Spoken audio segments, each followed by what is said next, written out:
What's up, everyone? Welcome to Days Gabe with your host Gabriel, and we are here. It is finally done. I'm so proud of this project. This is going to be a two-part series where the first video is going to be footage taken on the morning of closing. And what I wanted to do was intersperse a bunch of photos that I took when I first sought the place out, actually before we closed and moved in. So there's going to be a difference in the size of the photos. Back then, I just didn't have the gear I have now. Also, the weather's a little bit different, so you're just going to have to understand that on closing day, it was late in the winter, early spring, and so it was a nice, cool, cloudy day versus the photos that were taken back in 2015. It was a beautiful early fall, really lush foliage out. So this project was supposed to be a year-long flip, and we just ended up falling in love with the neighborhood, and the project ended up turning into a much longer-term deal. Our approach to this project was to focus on the bones and the guts of the house. And so as we approach the rear deck, first thing I want to point out is the back door. You're going to notice that we've got French mullion glass doors installed. They're white. They don't match with the exterior of the building, but it's a nice upgrade from the sliding doors that were in there originally. I also want to bring your attention to the electrical box. It's that red box on the left-hand corner.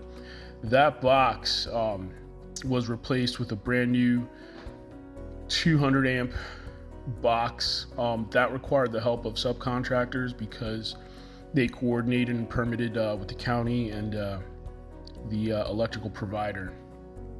Now back up to the side of the house. This is where the magic begins for me. First thing you're going to see is the washer dryer hookup, and that existed right there on the left hand side. And then as we come in, you can see on the right hand side you've got the microwave. That's where the fridge used to stand. There was also a partition wall. This by far was the most fun room in the house to renovate because it required a complete gut. The cabinets were consistent with a design style of maybe the 80s or 90s, and you've got vent work directly above the upper cabinets.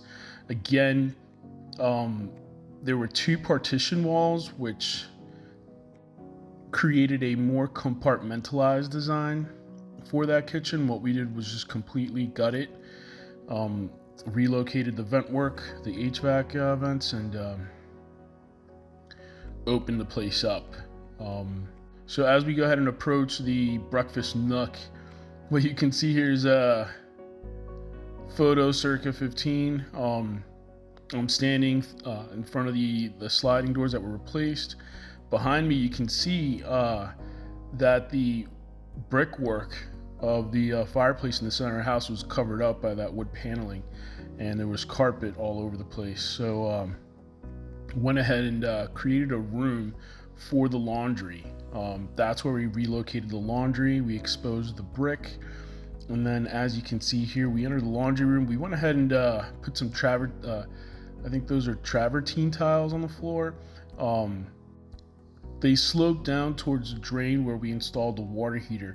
Now, you're going to see this. We brought the water heater from underneath the house. The old water heater was actually underneath in the crawl space, and just thought that it was a bit inefficient as far as energy goes. So again, we brought that up, created a space that tripled as a pantry / laundry room. And so the connections you can see here, it allows for stacking modern front-loading units. And then don't mind the doggy doors. They were for the kids. Coming out of that, laundry / utility room. We're coming in the other direction so that you can see all the work going towards the door that we originally came in from.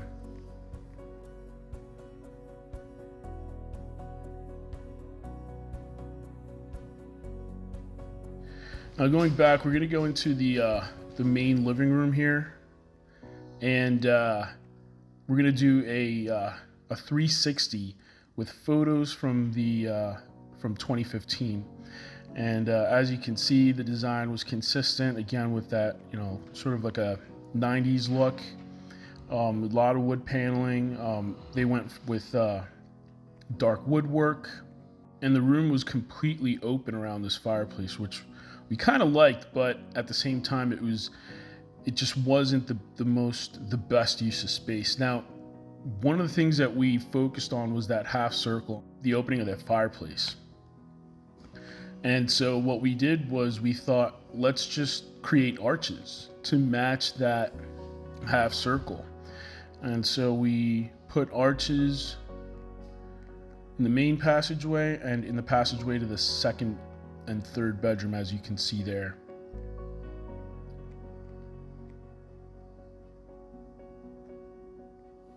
I really like how the room opened up with the lighter colors. We went with a 5 1/4 baseboard, and I think those are 3.5 inch crown molding. Now going into the master bedroom, we opened again, going back to the pictures from 2015, you're going to see a 360-degree view of the master bedroom. There's the bathroom here to the right, and then in the corner we've got the walk-in closet, and then in the rear here we've got the windows. Now to the updated style here, you can see that we went with a more modern look, recessed lighting. All of the popcorn ceiling was removed throughout the entire house, so that was another plus.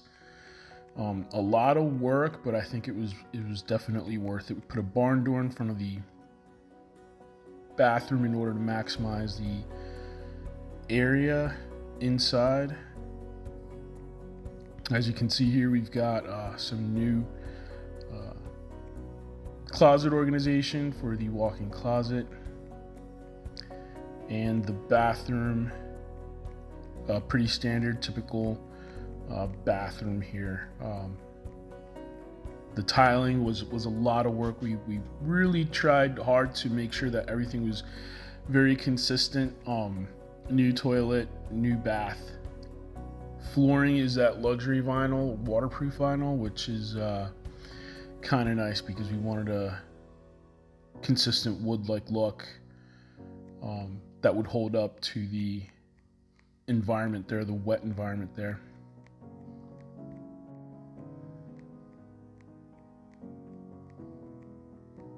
Now rooms 2 and 3, I'm not gonna put photos from 2015.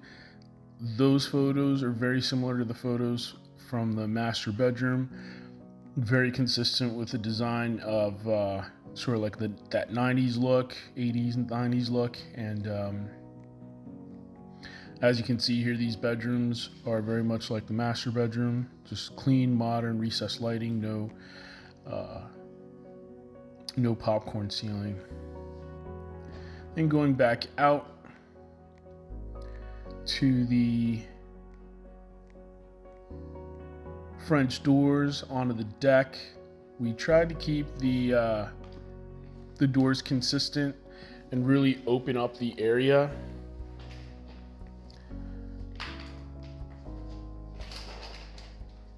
Not only were we trying to open up the area, but we were also trying to tie them all together.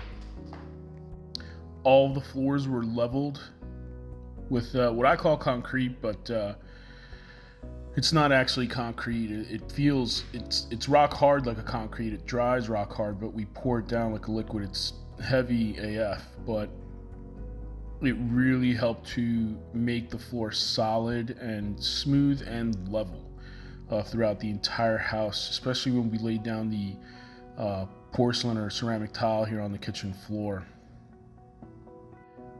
I hope you guys like the change It's been a long time coming. It just, I am so very proud of this project, and so I really wanted to spend some time to create a video and share this with you guys.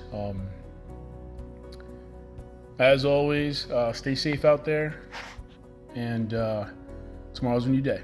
Take care.